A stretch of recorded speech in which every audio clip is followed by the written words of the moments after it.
ইরাকে এক নাস্তিকের জন্ম হয়েছিল। সে বলে বেড়াচ্ছিল আমি স্রষ্টায় বিশ্বাস করি না, কারণ স্রষ্টা দেখা যায় না।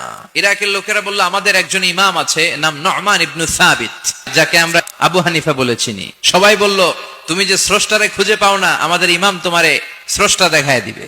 সে বলল ঠিক আছে, তাহলে তোমাদের ইমামরা আসতে বলো। এই ডিবেট দেখার জন্য হাজার হাজার মানুষ এসেছে ইরাকের কুফা নগরীতে, সবাই এসেছে।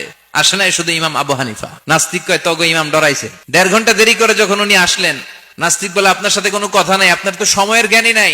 ইমাম আবু হানিফা বললেন আইন্দি ওযর, আমার ওযর আছে। কি ওযর? বললেন আমি যখন ঘর থেকে বেরোই আমার বাড়ির সামনে বিশাল এক নদী পড়ে যায়, আর এই নদী পেরোতে আমার নৌকা ব্যবহার করতে হয়। আজকে এসে দেখি নৌকাও নাই, মাঝিও নাই, কিচ্ছু নাই, কিভাবে পার হবো? হঠাৎ দেখলাম নদীর পাশে বিশাল বড় গাছ, গাছটা হঠাৎ এমনি এমনি 2 টুকরা হয়ে গেল।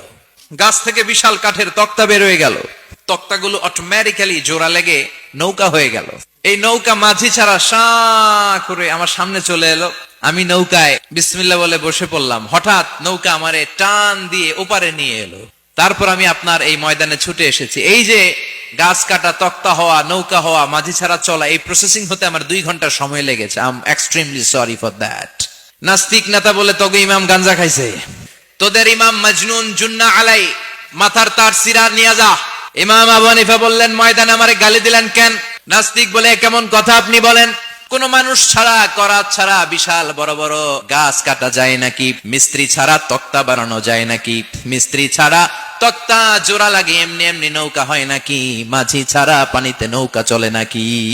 ইমাম আবু হানিফা বললেন now you're on the right track. এই তো লাইনে আসছিলাম, এই লাইনে আনার জন্য তো এত গল্প। আপনার কথা থেকেই যদি ধরি, করাত ছাড়া গাছ কাটা যায় না, এমনি এমনি তক্তা হয় না, এমনি এমনি নৌকা হয় না, মাঝি ছাড়া নৌকা এমনি এমনি চলে না, তাহলে আকাশ কেমন করে এমনি এমনি হলো? জমিন কেমন করে এমনি এমনি হলো? দ্বিপ্রহরের জলজলে সূর্যটা কেমন করে কিরণ দিল এমনি এমনি? আল্লাহু আকবার! কেমন করে নবমণ্ডল ভূমণ্ডল সৃষ্টি হলো? কেমন করে দিন শেষে রাত্রি আসে, রাত্রি শেষে দিন আসে?